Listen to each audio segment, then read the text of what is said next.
सम्मानित मंच, आप सब लोग मोदी सरकार के 9 वर्ष पूरे होने पर इस प्रेस वार्ता में जुड़े। मैं कह सकता हूं 9 वर्ष की पहचान सेवा, सुशासन और गरीब कल्याण। सेवा भाव के साथ इस सरकार की शुरुआत हुई, सुशासन के नए आयाम स्थापित किए, ईमानदार सरकार पिछले 9 वर्षों में देश में चलाई और गरीबों के कल्याण के लिए अनेकों योजनाओं की शुरुआत भी की और लगभग 27% गरीबों को गरीबी रेखा से बाहर निकालने का कार्य किया। प्रधानमंत्री नहीं, प्रधान सेवक के रूप में मोदी जी ने अपनी जीवन का एक एक पल देश के लिए समर्पित किया। अपनी माताजी के देहांत के भी होने के पिता को अग्नि देने के 2 घंटे के बाद वो देश के लिए काम करने लगे। आज ईमानदार नेता के कारण देश की छवि पूरी दुनिया भर में बहुत, और यही कारण है कि जो रिफॉर्म्स कोविड के समय भी या पिछले 9 वर्षों में किए गए, उन रिफॉर्म्स के कारण भारत की अर्थव्यवस्था में तेजी आई, निवेश ज्यादा आया और कोविड के समय भी रिकॉर्ड फॉरेन डायरेक्ट इन्वेस्टमेंट यानी कि विदेशी पूंजी निवेश भारत में आया। जो बैंक कभी कांग्रेस के समय बुरी हालात में थे, हम 5R स्ट्रैटेजी के माध्यम से उन बैंकों को भी हमने सशक्त किया।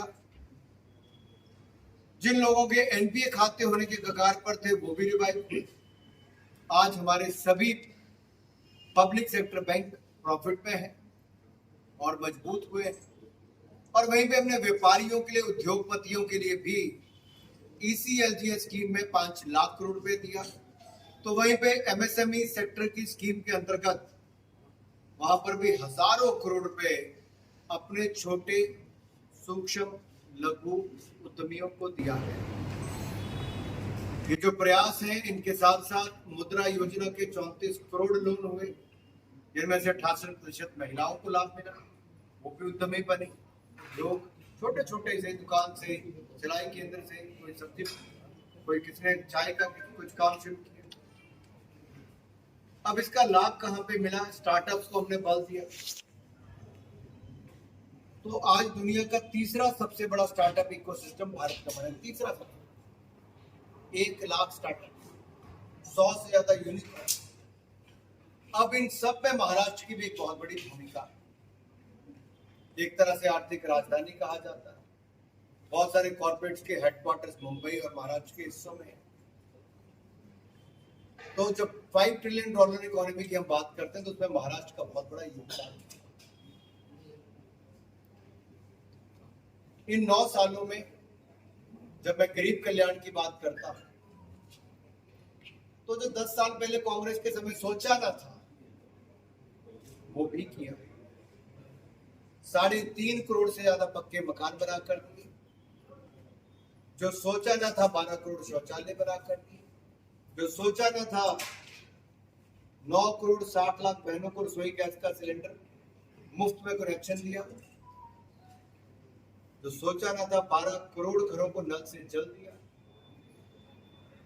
जो सोचा ना था 48 करोड़ बैंक खाते खोले भी और 2 लाख करोड़ रुपए गरीबों को उसमें जरूरतमंदों का जमा भी है। जो सोचा ना था हर गांव को बिजली पे पहुंचा दी, और धारा 370 जो सोचा ना था वो भी खत्म सदा के लिए। जो सोचा ना था वो दिव्य और भव्य राम मंदिर भी बना कर दी। कई बार तो जब हम लोग प्रवास करते हैं तो लोग आकर कहते हैं कि जितना सुरक्षित हम मोदी जी की सरकार में महसूस करते हैं। मैं कुछ दिन पहले ही मुंबई में था, तो मुझे एक पत्रकार मित्र ने वहां पे भी कहा कि एक समय था जब 26/11 में प्रेस कॉन्फ्रेंस करने जा रहा था, उससे पहले जब मिले, कि एक समय था कि 26/11 का हमला यहीं पे हुआ उस समय की सरकार मौन हो गई, साइलेंट मोड पे चली। साइलेंट मोड पे सरकार जानी जाती है, लेकिन आज की सरकार अगर कोई ऐसा सोचता भी है तो स्ट्राइकिंग मोड पे जाती है, चाहे सर्जिकल स्ट्राइक हो या एयर स्ट्राइक। आज भारत ताकतवर हुआ क्योंकि कांग्रेस ने तो 10 साल में बुलेट प्रूफ जैकेट नहीं दी। मोदी जी ने make in India bullet proof jacket 2 lakh से ज्यादा, नए लड़ाकू विमान राफेल के दिए, नए हथियार दिए, अब हेलीकॉप्टर भी यहाँ बनता है, हवाई जहाज भी यहाँ बनता है।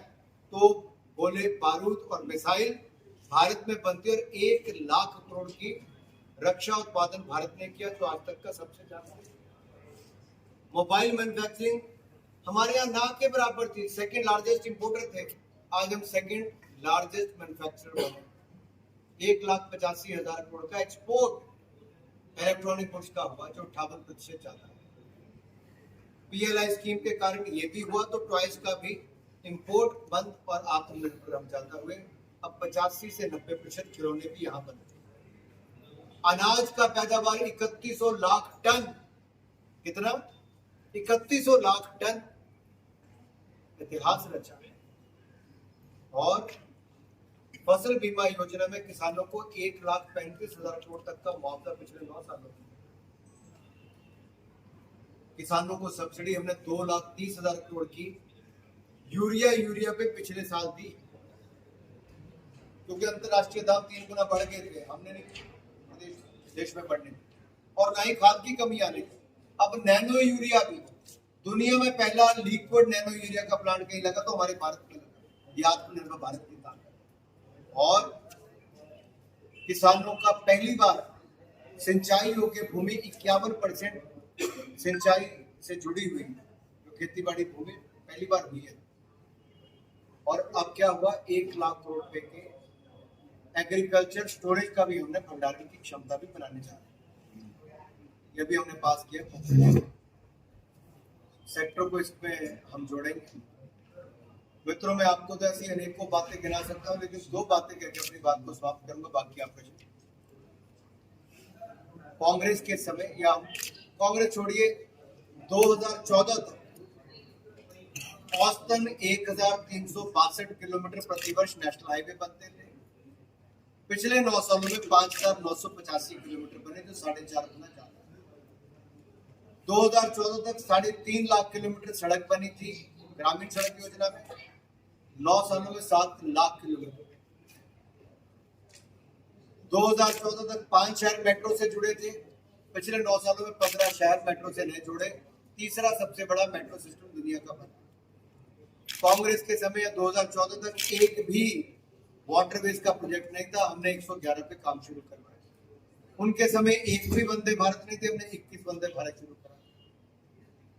और यही नहीं, 390 यूनिवर्सिटीज, 7 IIT, 7 IIM, तो वहीं पर मेडिकल कॉलेज की सीटें भी 70,000 के लगभग 9 सालों में दी, जबकि 2014 तक केवल 80,000 सीटें। आप कल्पना करें, आज गरीब का बच्चा भी अपने आप को डॉक्टर बनने की उम्मीद रख सकता है। ये बदला है सब कुछ, जो किसी कभी सोचा ना था वो भी करके दिया, और जो कभी सोचा ना था वो सोमनाथ धाम, काशी विश्वनाथ धाम, केदारनाथ धाम, महाकाल लोक और अयोध्या धाम में भव्य राम मंदिर का निर्माण भी इन 9 वर्षों में। बोध सर्किट हो, करतारपुर कॉरिडोर, हेमकुंड साहब तक रोपवे हो, इन्हीं 9 सालों में किया। और तो और भारत को दुनिया की 5वीं सबसे बड़ी अर्थव्यवस्था बनाने का काम भी मोदी सरकार ने 5 वर्षों में ही कर दिया। और आज दुनिया भारत को ब्राइट स्पॉट कहती है। मॉर्गन स्टैनली की रिपोर्ट में ब्राइट स्पॉट कहा। आरबीआई और मॉर्गन स्टैनली ने कहा कि 7.2% विकास दर भारत की होगी, ये अपने आप में बढ़ेगा। इसलिए मित्रों, दुनिया की उम्मीद भारत से, they have a hope in India and we have to live up to their expectations. हमें आत्मनिर्भर भारत भी बनाना है और भारत को सुपर पावर भी बनाना है। और super power stability and continuity के साथ बनती है जब स्थिरता निरंतरता होगी सरकारों में, और ईमानदार निर्णायक सरकार होगी मोदी जी की तरह, और नेता होगा जो लोकप्रिय भी है और मजबूत भी है और दुनिया का सबसे बड़ा सशक्त झंडा तिरंगे को बनाने का काम किया।